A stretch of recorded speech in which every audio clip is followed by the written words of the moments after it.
All right, so with this chapter, we've been looking at solutions, and with solutions, there's going to be a couple different types that we can kind of classify them in. Um, and one of them that we're going to look at is acids, and there's actually two different definitions we can use for an acid, and they're ultimately um, pretty much the same thing. So we've got what are known as Arrhenius acids, so defined acids as substances that increase the concentration of H plus when we dissolve them in water. And then we have Bronsted-Lowry acids, which are going to be defined as proton donors. And the reason those are going to be essentially the same thing is because if we think about hydrogen, it's going to have one proton, and then um, with hydrogen one, that's going to be the most common isotope of hydrogen. So what we're going to see is that we're going to have 0 neutrons. So it would just be that one proton in the nucleus. And then as a hydrogen atom, it would have 1 electron on the outside. But when we think about H plus, now it lost that negative charge, so it lost the 1 electron. So it'll also have 0 electrons, 0 neutrons, just that single proton. So that's why when we think about acids, if we think about it either as a proton donor or something that's going to increase the concentration of H plus, we're going to see that those are very similar ideas because H plus and a proton are going to be exactly the same thing. And that's why when we look at the list of strong acids, so these are going to be the acids that fully dissociate.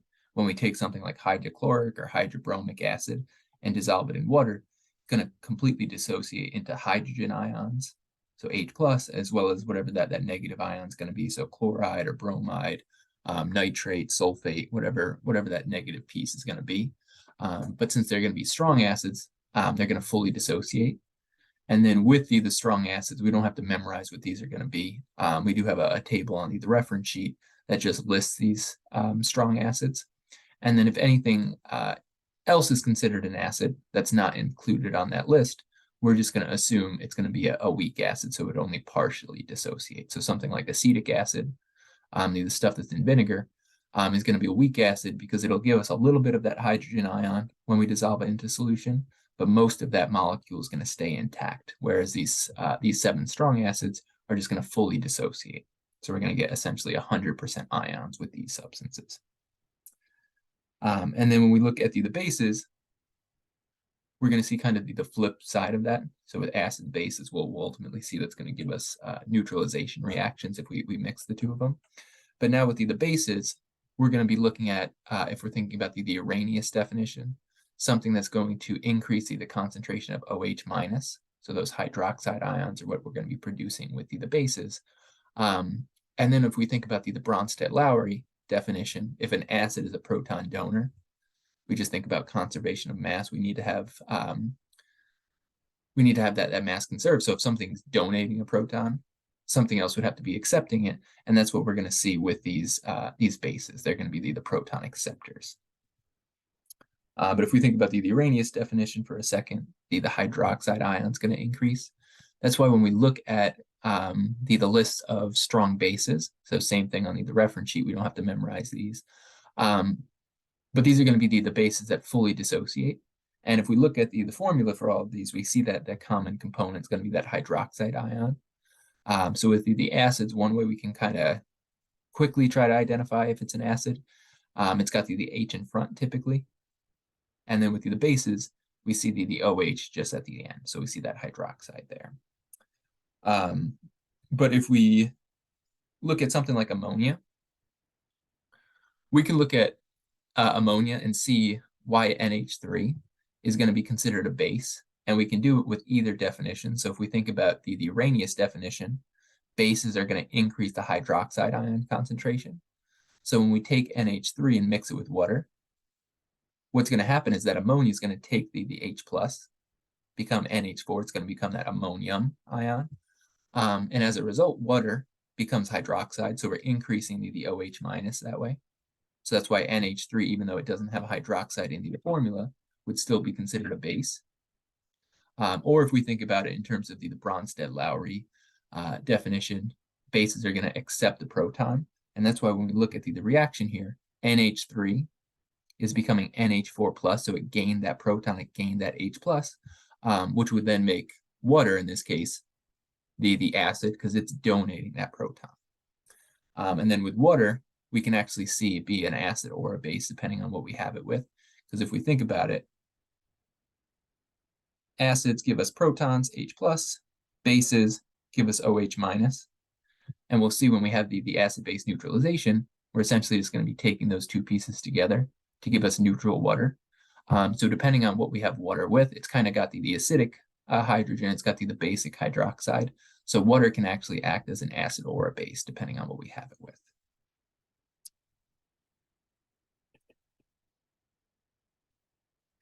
And then, like I mentioned, with the acids and bases, if we take an acid and react it with the base, we're going to consider that to be a neutralization reaction. Because with these acids, they're going to have pHs less than 7.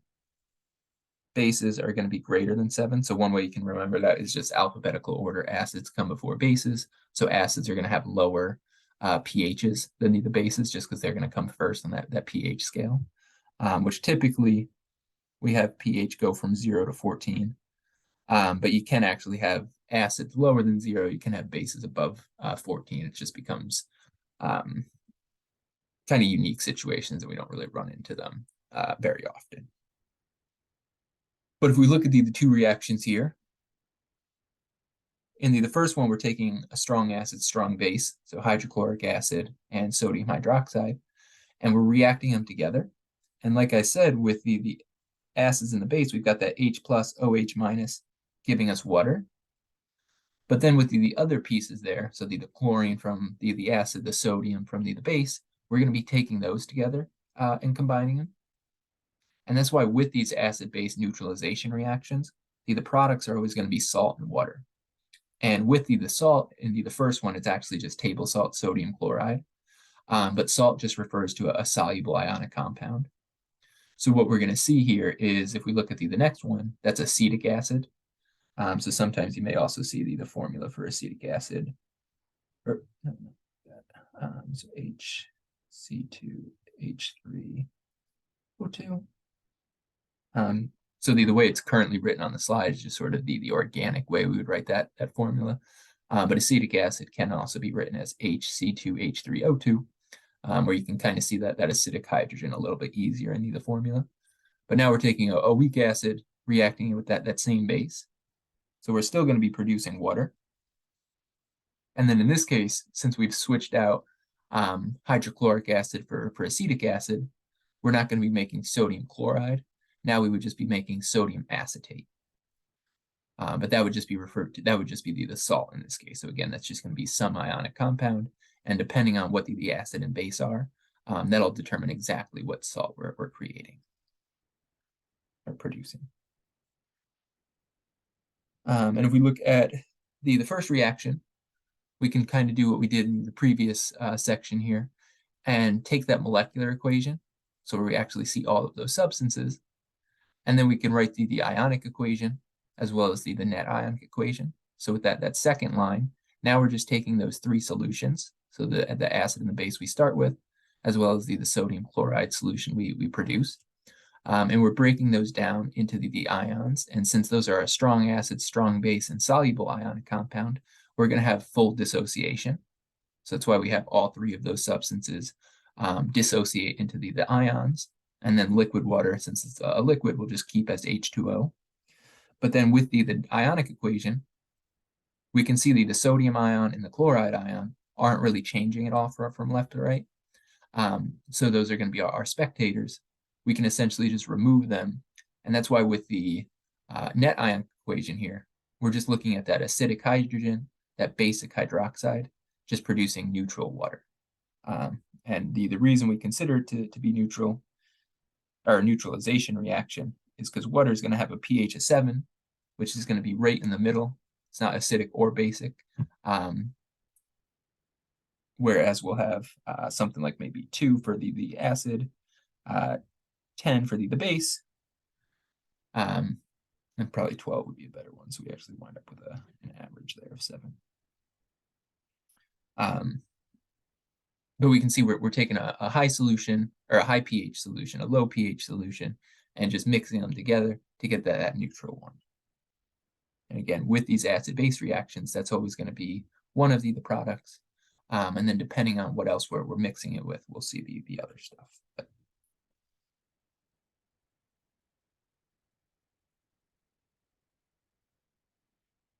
But so with it, we've got two different reactions here. So the first one is going to be barium hydroxide and sulfuric acid. And then the second one is going to be nitric acid and calcium hydroxide. So see if you can take a moment, just pause the video and see if you can work through and predict what the products are going to be for each of these, and then get the full and the net ionic equations for both of them. But so you have a chance to do this on your own, definitely just pause the video. Oops. Okay, so there we go. Because I'm just going to kind of go ahead with this. But we've got these are still metathesis reactions, so we're essentially just switching what those pieces are going to be with. And we know we're going to wind up with H2O. We'll actually have two of those in this case. And then with it, we'll have barium sulfate. Oops.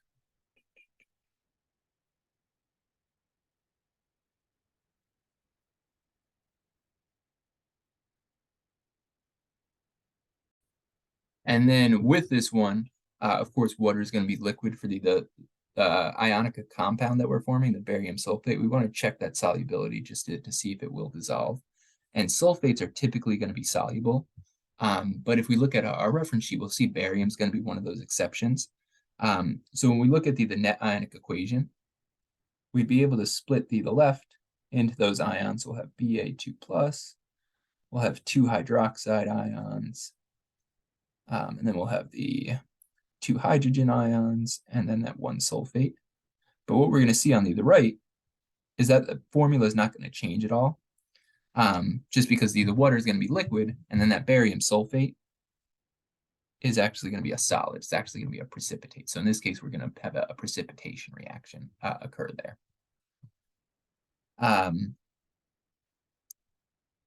So the net ionic equation would actually just be the same as the full ionic equation, because the right-hand side, we won't have those ions. We won't have to break them into the ions there, just because that solid is going to be formed. And then with the other one, we'll do kind of the same thing. So of course, we'll wind up with water. So we'll actually need 2 of those nitric acid molecules, giving us 2 H2O.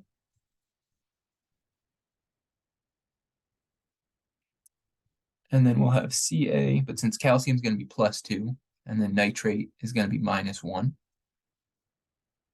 That's why we had the 2 in front of it on the left-hand side, which means we'll actually just have a formula with the parentheses there. So Ca, and then in parentheses NO3 with the 2 on the outside. And then if we look at the ions here, we'll be able to split nitric acid into H+ and NO3-. We'll be able to do something similar with the base. We'll have calcium ions and hydroxide ions. But what we're going to see, since the calcium nitrate product is going to be soluble, what we're going to see is that the net ionic equation for this one would really just be 2H+.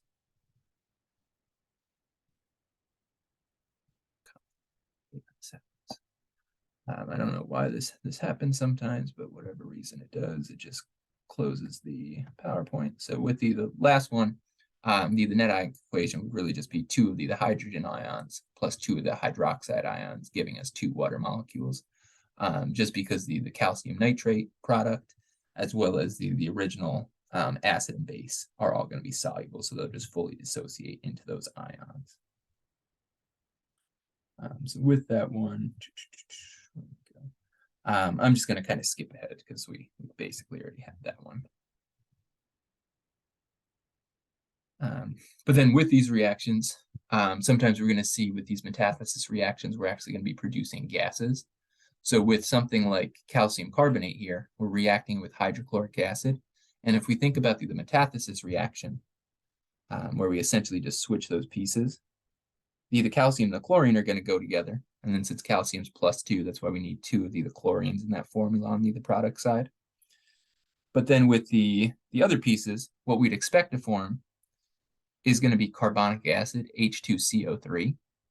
But what's going to happen is that carbonic acid is actually going to decompose just into carbon dioxide and water. And that's why with these gas-forming reactions, the products are just going to be slightly different.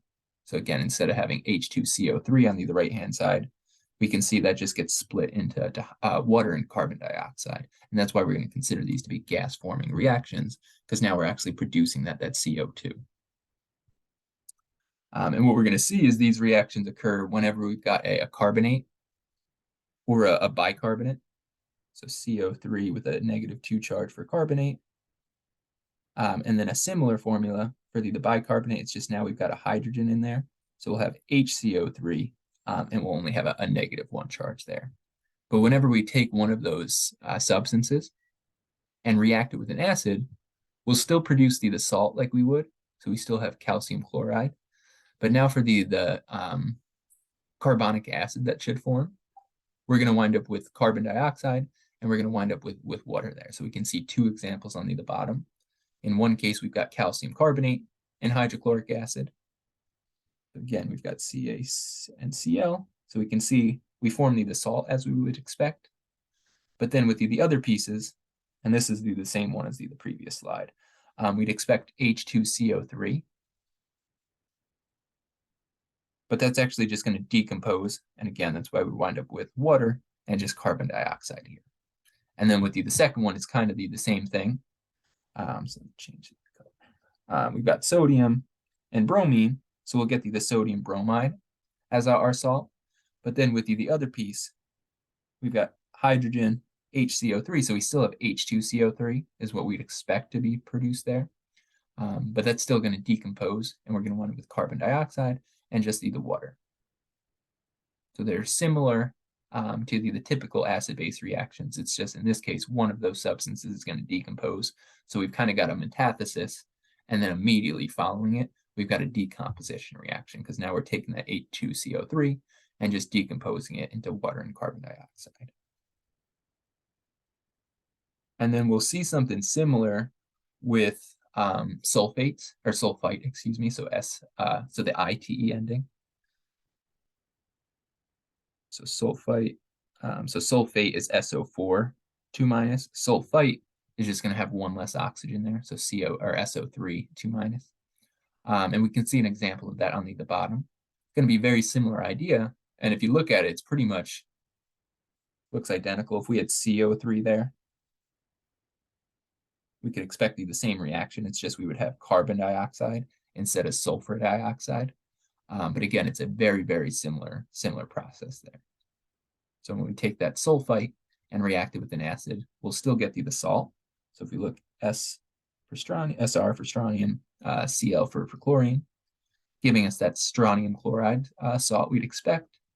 And then we'd expect H2SO3, so we'd expect sulfurous acid. But that's just going to decompose into sulfur dioxide and water there. So we won't actually have that H2SO3. But it's a very, very similar sort of format, very similar reaction to the carbonate or the bicarbonate.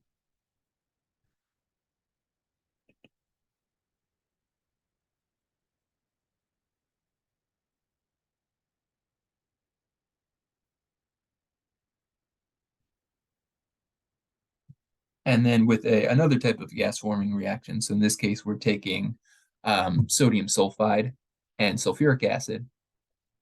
So since we've got the SO4, that's why it's sulfate rather than the sulfite. And in this case, we kind of get the reaction we'd expect. We just look at the pieces. Again, sodium is going to be plus, so we'll combine that with the SO4. Gives us sodium sulfate. And again, we need two of those sodiums because they're each +1, sulfate's -2. So in order for them to balance, we need 2 sodiums for every 1 sulfate. And then with the other piece, we'd expect 2 hydrogens with the sulfur. And that's what we get here, hydrogen sulfide. But with this one, going to be a H2S is going to be a gas. So that's why we're including it in the gas forming reaction still. But with this one, what we would want to make sure we do if we had this reaction take place is we would need to make sure we have it take place in a fume hood. because the gas that's going to be produced in this case is going to be toxic. It's going to be hydrogen sulfide. Sometimes it's known as sewer gas, just because that can be a byproduct of the waste in sewers and things like that. But this is going to be a very bad smelling gas, and then like I said, it is going to be poisonous. So if we did have this reaction take place, we would want to make sure that we had it occurring in a fume hood, so we're not exposing ourselves or anybody else in the lab to that gas.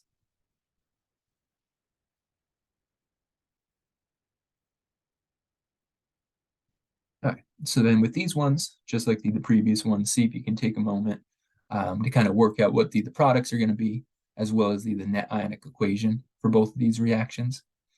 And with it, just recognize that we've got an acid in each case, so hydrochloric for the first one, hydrobromic for the second one, and then we're reacting a sulfite and then a carbonate. So sodium sulfite for the top one, sodium carbonate for the bottom one there. But just pause the video for a moment, kind of give yourself a chance to work through that one. And I'm just going to kind of start going through it. So if we look at it, in each case, we can kind of do actually I'll do it.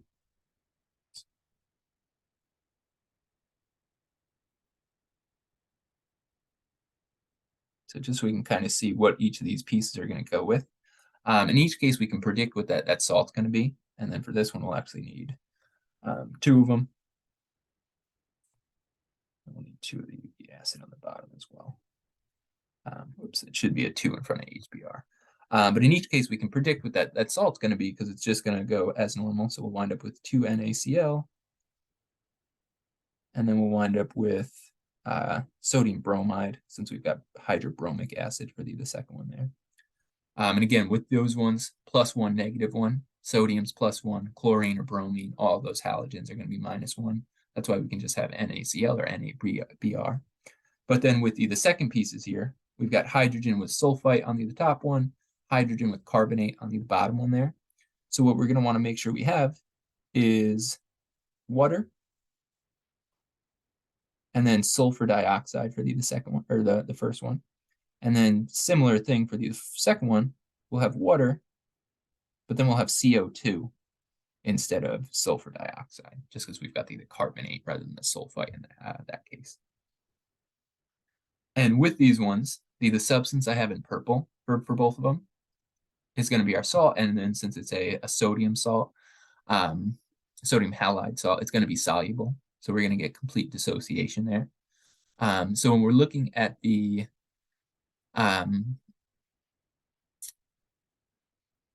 net ionic equation, we won't have sodium or chlorine or sodium or bromine for the second one.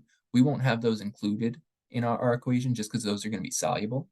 So when we look at the net ionic equation, we'll have 2H plus SO3. That's going to be 2 minus. And then that's going to give us the water and the sulfur dioxide. So water would be liquid, sulfur dioxide, that's going to be the gas, and this is going to happen again. So that's going to be water and sulfur dioxide. And then for the second one, we'll see something similar. I don't know why this keeps crashing. We'll see something similar, but we'll have water and then the carbon dioxide for that one. Oops. There we are. Let me try to rewrite this quick. Oops. So with it, since I'm just going to do the H plus. So we need the 2's there just to balance it. But we've got 2H plus that sulfite, excuse me, giving us H2O and sulfur dioxide. And then again, sodium chloride would be our other product, but with the net ionic equation, we're not going to see that at all. And then the same thing with the second one, sodium bromide salt solution would be the one product. And then water and carbon dioxide would be the other. But those would be the ones we actually include in the net ionic equation. So that's what I'm just focusing on here. So H2O plus CO2. And then we would really have NaBr and NaCl as the other products there. But since those ions are going to be dissociated, we're going to have them dissociated on both sides, the sodium and the chlorine, or the sodium and the bromine for the second one. Nothing's really changing about that piece. That's why with the net equation, we can just focus on the hydrogen ion and then either CO3 or SO3, and then just the water and then those gases on the product side. And then when we're looking at these reactions, and actually, let's see if this helps at all. Maybe erasing it each time will help keep the slides from crashing. But with the next one we're going to look at is what are known as oxidation-reduction reactions. And then what I'm going to typically refer to these as is just redox. But with these ones, what we're going to see is that an electron is actually going to be transferred. And that's what we're going to be referring to with the oxidation-reduction portion of these reactions. So oxidation is going to occur when an atom or an ion loses an electron. So what we're going to see with oxidation is it's going to become more positive. If it's -3 and it loses one electron, it'll still be negative. It'll be -2, but that oxidation number is going to increase. And then the same, or the reverse with the reduction piece of it, that substance that's gaining an electron is now taking on a negative charge, so it's going to become more negative. And as that final point there says, one can't occur without the other, because if something's going to be gaining an electron, something's going to be getting reduced, that electron has to be coming from somewhere else, so something has to be losing that electron. It can't just appear out of nowhere. Or if we think about it from the other perspective, if something's losing an electron, it can't just disappear into just completely disappear. Something else has to be taking that on. So with reduction or with redox reactions, we always need reduction and oxidation to be occurring simultaneously. So we can't have one of those processes without the other.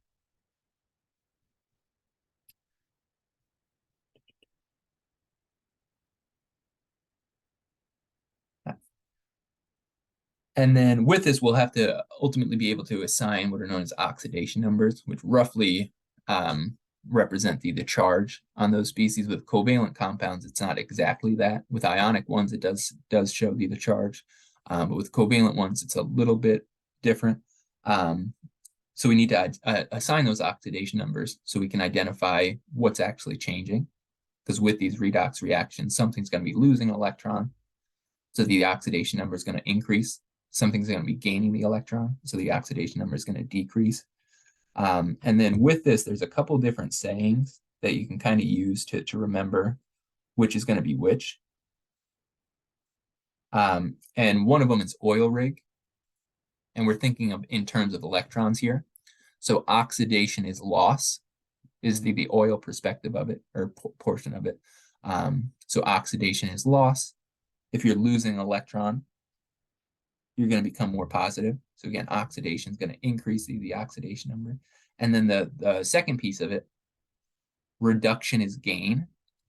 So if we're gaining an electron, again, that's what we're thinking about here is in terms of electrons. If you're gaining an electron, you're taking on another negative charge. So you're going to see the oxidation number is going to decrease for whatever that substance is. And then there is another one. So oil rig, oxidation is loss, reduction is gain. And again, we're thinking in terms of electrons. There's another sort of saying, I don't know if acronym is the perfect word, but Leo says Gur. So from, was it astronomy or astrology? Astronomy is actually the study of space and things. Astrology is the horoscopes and things like that. So there's Leo the lion, I think, is like people born in August or whatever. But whatever it is, Leo is just a lion. So lions say Gur. And what the letters here stand for is losing electrons is oxidation. So Leo, losing electrons is oxidation. If we're losing electrons, we're losing a negative, going to become more positive. And then the Gur piece of it, gaining electrons is reduction. So if we're gaining a negative charge, it's going to become more negative there. So we just want to remember oxidation, going to become more positive, reduction, going to become more negative. And then even without those sort of acronyms or whatever you want to call them, if you just think about reduction in general, anytime something's reduced, it becomes less. We're going to see the same thing with these oxidation numbers. When something becomes reduced, that number is going to decrease. And then with oxidation, it would have to be just the opposite. So that's why we're going to see that one increase there. But with these redox reactions, like I said, we will see a transfer of electrons. So we will see the oxidation number for two different elements change. One of them is going to become more positive. One of them is going to become more negative. We need to actually be able to look at the reaction, assign those oxidation numbers, so we can see if something is going to change or not, because not every reaction will be a redox reaction. And with those rules, or with these oxidation numbers, we've got a series of rules we can use. So with the first one, each atom in a pure element has an oxidation number of 0. So anytime we've got that element by itself in its pure state, the oxidation number is going to be 0. And that's going to be true whether we're looking at something like iron, so where it's just Fe. If we're looking at something like oxygen, diatomic oxygen, O2, still that pure element, so it's going to have an oxidation number of 0. Or we'll even see a couple practice ones, but with something like sulfur, the elemental form is going to be 8 sulfur atoms. But since it's that pure element by itself, we're going to see the oxidation number is just 0 for all of those. With the second one, ions consisting of a single atom, the oxidation number is equal to the charge on that ion. So we're going to see as we go through these, the oxidation number is going to have to add up to whatever the overall charge is. So if we've got multiple elements in a compound, if it's neutral, all of those oxidation numbers are going to have to balance out to 0. So if we look at number 2, if we've got an ion that's just a single atom by itself, what it's just saying is it's just that one thing has to balance out to whatever that charge is. So the oxidation number is just going to be equal to that charge exactly. So if we look at something like a sodium ion, Na+, would have an oxidation number of just +1. If we had sulfur, S2, or S2 minus, I should say, it's got a -2 charge, so the oxidation number there is going to be -2. Same thing if we had oxygen, -2, fluorine, -1 would just be the oxidation number there. Aluminum forms +3 ions, so the oxidation number for that ion would just be +3. But again, if we had a pure element, pure neutral version of these atoms, then the oxidation number would be 0. But since we've got an ion here, that's why we have oxidation numbers of -2 or +3, whatever it's going to be for these different examples. And then when we start to look at these elements in compounds, like I said, if it's a neutral compound, it's going to have to balance out to 0. If it's a polyatomic ion, so if it's something like that carbonate ion, CO3 with the -2, the carbon and the oxygen oxidation numbers are just going to have to balance out to -2. But when we're looking at a compound, we'll have a collection of different elements. With it, we're going to have kind of a series of rules, because certain elements are kind of going to have priority over others. And the element that's always going to be -1, if it's in a compound, is going to be fluorine. So with the metals, we'll see group 1, so those alkali metals, lithium, potassium, sodium, anything in group 1, with the exception of hydrogen, is always going to be +1 in a compound, just because it's always going to lose that one valence electron. Group 2, just 1 over, so calcium, magnesium, anything in that group is always going to be +2 in a compound, just because it'll lose both of those valence electrons. Aluminum is always going to be +3 for a similar reason.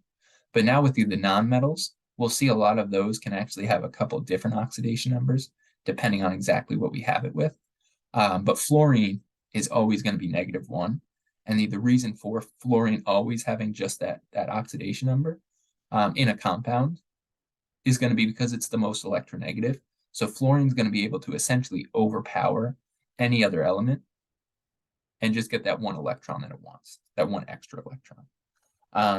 But again, that's going to be fluorine in a compound. If we had pure fluorine, diatomic fluorine, F2, the oxidation number for each of those fluorines would just still be 0. But if we've got fluorine in a compound, it's going to take that electron, So it'll always be -1. And what we're going to see is a similar thing for any of the other halogens. So chlorine, bromine, and iodine also want that one extra electron. So the oxidation number on those elements in a compound is pretty much always going to be -1, except for if we take those elements and combine them with an oxygen or a fluorine, because oxygen and fluorine are going to be more electronegative than those other halogens. So oxygen and fluorine will be able to overpower them. So we'll have to kind of go case by case and figure out what those chlorine, bromine, and iodines actually are. And we'll see a few examples of this as well. And then with the fifth one, hydrogen and oxygen, we pretty much always know what those are going to be. Hydrogen's typically going to be +1. Oxygen is almost always going to be -2, but there are a few exceptions. So with hydrogen, if we ever combine it with a metal, then it'll be -1 instead. So sodium hydride, for instance, sodium's going to be +1. And if we look at number 6 here, it has to balance out to whatever the charge is. So this is a neutral compound overall. So it has to balance out to 0. So if sodium's +1, hydrogen would have to be -1. Or if we did calcium hydride, CaH2, same idea. Calcium's just +2 now. So that's why we have a second hydrogen. But they would each just be -1, each of those hydrogens there. So if we've got hydrogen with a metal, it'll be -1, but most of the time hydrogen is going to be +1. And then with the oxygen, if oxygen's with fluorine, so if we had something like OF2, still a neutral compound, so it has to balance out to 0. So fluorine's always -1 in a compound. So in this case, oxygen would actually have to be +2 to balance out each of those fluorines. Or if we've got something like hydrogen peroxide, so anytime we've got a peroxide, what we're going to see is that the oxygen is actually going to be -1. Because in this case, hydrogen's not with a metal, so hydrogen's going to be +1. Each of those hydrogens are +1, so that's +2 overall from the hydrogens, which means the oxygens would have to balance those out. But since we've got 2 oxygens, each would have to be -1. So if we've got oxygen with fluorine, it won't be -2, or if we've got a peroxide.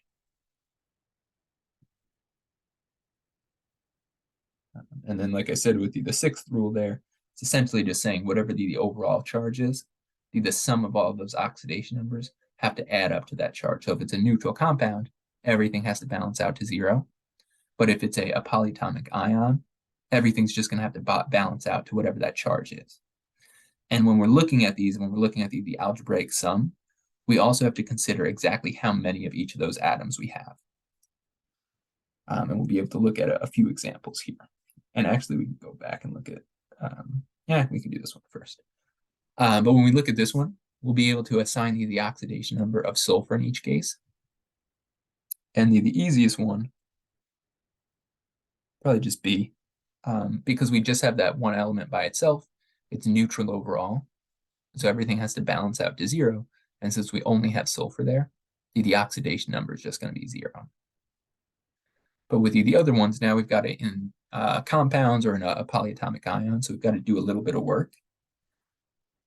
But whenever we do these, we can basically set up an algebraic equation. We can set it equal to whatever that charge is going to be. So since that's a neutral compound overall, we can set it equal to 0. We've got 1 sulfur. That's what we're trying to solve for. And then we know those hydrogens, since we don't have it with a metal, are each going to be 1. So what we're going to see is sulfur is going to have to be -2.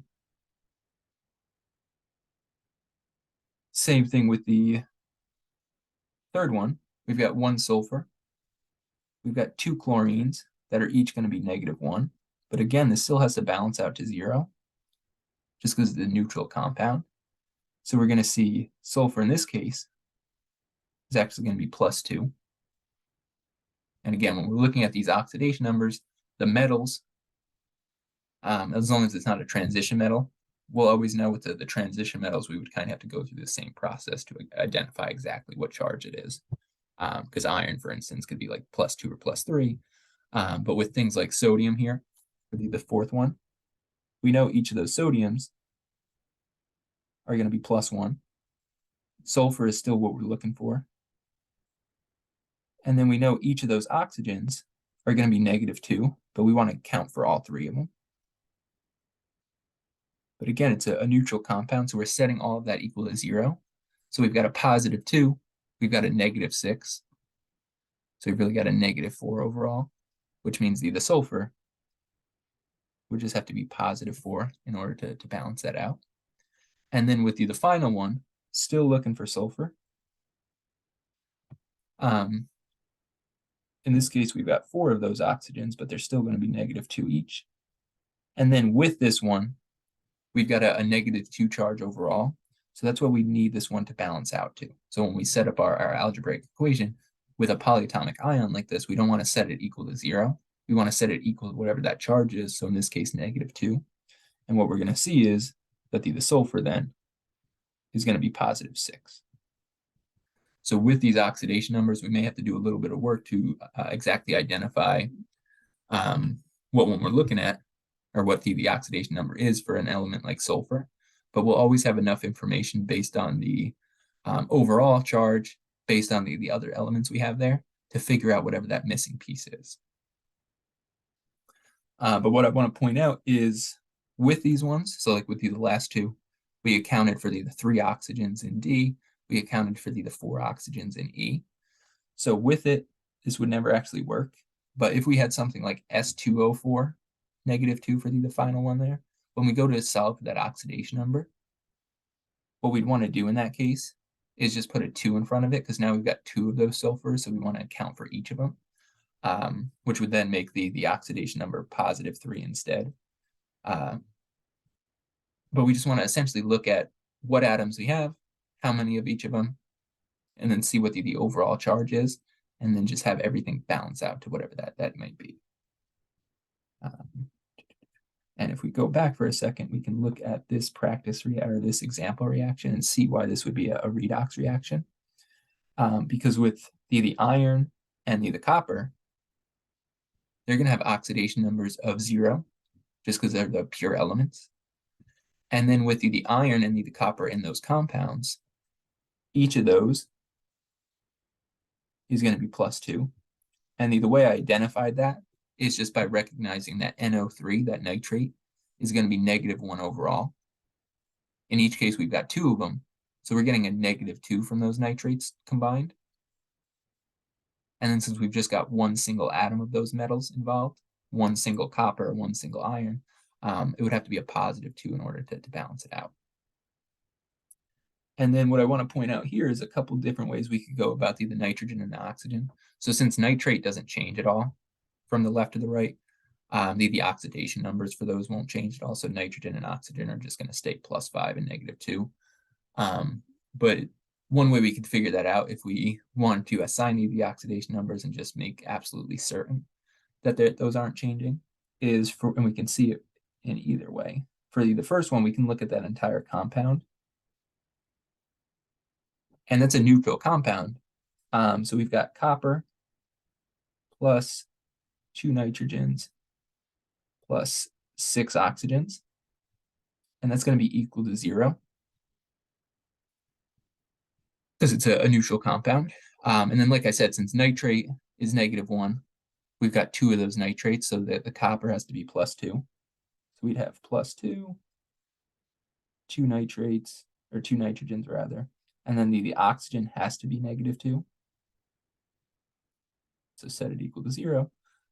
Whoops, came out kind of like a weird reverse 6. The oxidation numbers are going to add up to 0. So when we solve for this one,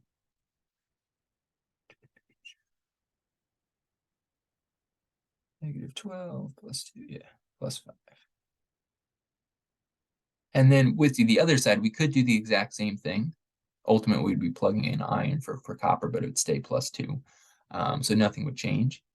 But with the polyatomic ions, what you can also do is just separate it out. So we can treat that nitrate ion just as its own thing. So we could do 1 nitrogen plus 3 oxygens that are each -2. And then since we're only focused on the nitrate here, we'll have it balance out to that -1 charge. And we'll still see that nitrogen is going to be equal to +5. So there's a couple ways you can kind of approach these in terms of figuring out what those oxidation numbers are going to be. But ultimately, you'll wind up at the same place because we're just accounting for those charges. So for the second example there on the right, I set it equal to -1 just because we were only focused on the nitrate. And that's why I only did N plus 3 oxygens. Whereas on the left-hand side, we were looking at the entire compound. So that's why we've got 2 nitrogens, 6 oxygens, and we have it balance out to 0, just because it's neutral in that case.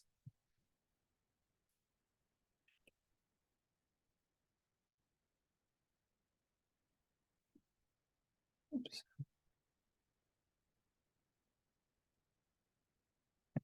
And then continuing forward, we can look at a couple different types of reactions here. So with the first one, displacement reactions. In this case, these are going to be examples of redox reactions still. But what we're going to see is that essentially we'll have sort of one thing by itself, and it's going to take the spot of something in a compound. So in the case of the reaction here, I'm not sure what metal that would be, but we'll see a few examples of it. But what we're essentially going to see with the displacement reactions is in this solution, we're going to have some ions. So it could be, in this case, it looks like hydrochloric acid with some sort of metal. So we'll have hydrogen ions and chlorine ions. But what we're going to see is that the hydrogen ions are going to replace that metal. And that's why we're actually seeing bubbling occur here. So we're going to produce hydrogen gas. And then whatever that metal is, we're going to have it essentially dissolve into solution.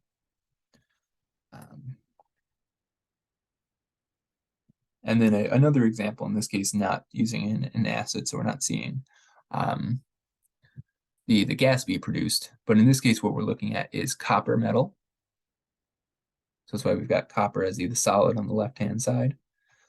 Copper metal plus a silver nitrate solution.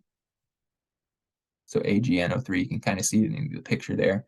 We've got the Ag in the kind of bluish gray green circles, and then the nitrate as the blue with the 3 reds around it. Since that's soluble, we get full dissociation, so that's why they're just showing it like that. And when we have this reaction take place, what we're actually going to see a displacement reaction, sometimes referred to as a single replacement reaction. But you can kind of see what's occurring there is the copper and the silver are just going to switch places. So we wind up with copper ions in solution. That's why we see the solution itself start to turn bluish, because those copper ions are giving us that blue color. And then with the silver, it's actually forming a solid. So that's why if you look at the picture there on the right-hand side, you can kind of see the metal coil is sort of looking like fuzzy almost. And that's because we're having the silver actually form on that substance. So we're actually replacing that copper with the silver, and that's why we're seeing the metal change. And then the same thing with the solution. We're having those copper ions replace silver ions. That's why we see it start to become blue there. Oops. Oh, do it again. But if we had the opposite, so if we took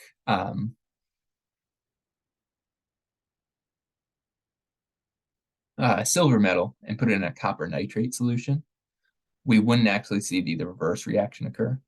So that's why if you look at the bottom here, we've got an X, because if we look at the reactants, we have Cu2 plus and then silver solid, whereas in the opposite one, we had those reversed. What we're going to see is this is going to be related to the activity or the reactivity of these metals. And then if we look at where copper and silver are, right next to each other on the bottom there, since copper is higher up, what this table is showing us is the ease of oxidation. So remember, oxidation going to become more positive. So since copper is more easily oxidized than the silver is, that's why we saw copper go into solution and silver actually just form on that solid, but we don't see the reverse occur. So with this table, if the metal, or in the case of hydrogen, is there as well, but if the substance that's starting as the element is higher up on the table, that's where we'll see the displacement or the single replacement reactions actually occur. But that's why when we switch silver and copper, so we start with the silver solid, it's not as easily oxidized as the copper. So we just don't see any reaction actually take place in that case. So the higher up it is, essentially the more likely it is to form the ions in solution. So with this one, we want to write the balanced and net ionic equation for the reaction of aluminum with hydrobromic acid. So if we think about what that reaction would be, we'll have aluminum plus HBr, so hydrobromic acid, HBr. And then that's going to give us aluminum bromide, so AlBr3, and then hydrogen gas, H2. So to have this one balanced, we'll need, what do we need? 6, 2, 2, and 3.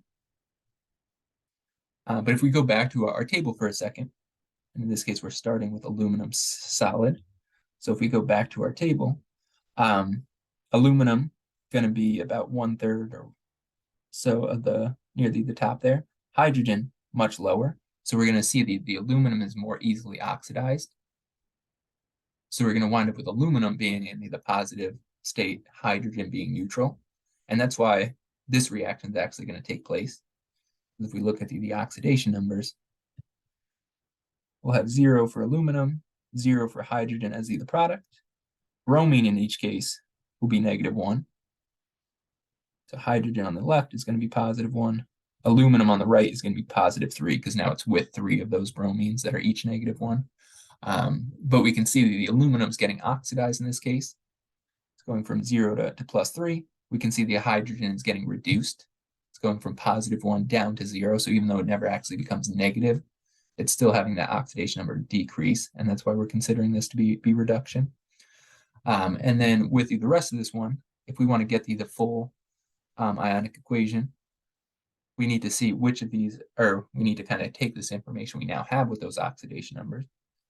So we'll see aluminum, 2 aluminum, plus 6 hydrogen ions, plus 6 bromine ions. And then that'll give us 2 aluminum, 3 plus 6 bromine that are -1, plus the 3 hydrogen gas molecules. And then with the net ionic equation, now we're just going to remove what stays the same. So that's going to be the bromine ions. So when we look at this reaction, when we look at the net ionic equation, again, we still want to make sure that we're conserving mass, conserving charge. So if we look at the mass, we've got 2 aluminums on both sides. We've got 6 hydrogens in each case. And then with the net ionic equation, we've got 6 hydrogens that are each +1 on the left. So that's a +6 charge on the left. We see the same thing on the right. It's just now that +6 is coming from those 2 aluminums that are each +3. So we're still conserving mass, we're still conserving charge. So we can always kind of double check just to make sure that our net ionic equation is correct by making sure that we're conserving those things.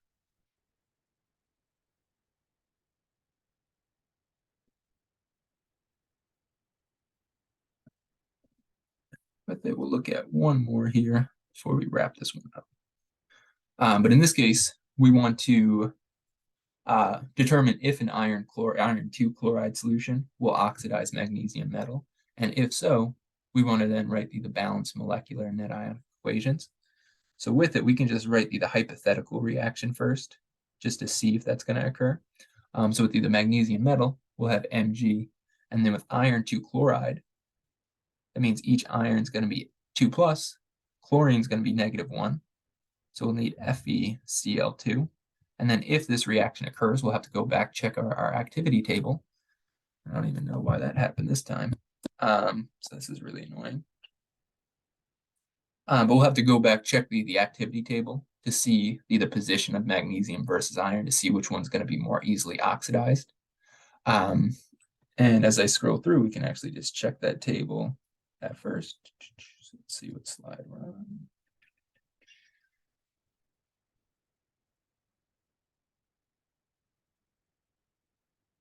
So again, we want to check iron versus magnesium.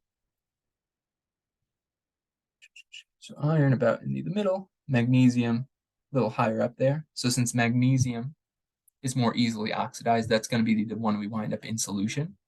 So this reaction will be possible. So we can go ahead and then write this one out. So we'll have Mg, which is going to be our solid, plus FeCl2 as the solution. So I'll do AQS. And since this reaction is possible, we'll have the iron and the magnesium essentially switch places. So we'll wind up with iron solid. We'll wind up with then MgCl2, so magnesium, just like the iron in this case is going to be positive 2. And then the chlorides are typically soluble. There are a few exceptions, lead, mercury, and silver. Magnesium is not one of those, though, so we'll see the magnesium chlorides be soluble. So when we look at the net ion equation, what we're ultimately just going to be focused on is the magnesium and the iron. Since that chloride is going to stay soluble on the left and the right, we don't really have to worry about that at all. So we can actually just skip ahead to the net ion equation and just focus on those metals. And what we'll see is we'll still conserve charge. In this case, the reaction is just 1 magnesium, 1 iron on each side. And then we'll conserve, so we'll conserve mass by just having 1 of each of those on both. But we'll conserve the charge because in each case we've got something that's neutral and then something that's 2 plus. It's just we're switching what those are. And that's why this would still be an example of a redox reaction. So if we think about it, magnesium would be oxidized, which means the iron would then be reduced, just because magnesium is going from 0 to +2. So that oxidation number is increasing. It's losing 2 electrons. And then the iron is doing just the opposite. It's accepting those 2 electrons. So the oxidation number is decreasing. That's going to be our reduction half of it. And then with the next one, we'll start to look at how we can kind of quantify solutions in terms of how much stuff is in them. That's what the concentration units are going to be for. Molarity is going to be the one we use most often. But that'll be where we wrap this